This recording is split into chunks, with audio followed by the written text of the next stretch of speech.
Ang angas ng Pinas ay magbabalik na sa ibabaw ng lona ngayong October 13 sa taong kasalukuyan kontra sa isang Amerikanong tirador ng Pinoy na mga boksingero at ang laban ay gaganapin pa sa baluarte ng longtime friend ni Johnny Real Casimero na si Naoya Inoue,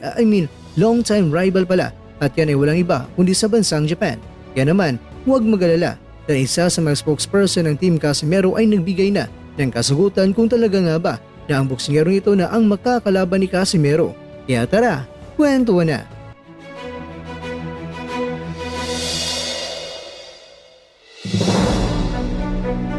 Siya si Saul Sanchez, Amerikanong boksingero na ilang beses na rin na lumaban under sa event ng Treasure Boxing Promotions na pinamumunuan ni Masayuki Ito na kung saan siya rin ang promoter ng Angas ng Pinas. Katunayan, isa siya sa naging undercard sa laban ni Casimero kontra yan kay Yukinori Oguni sa Japan noong October 12, 2023 at ang nakalaban niya ay ang ating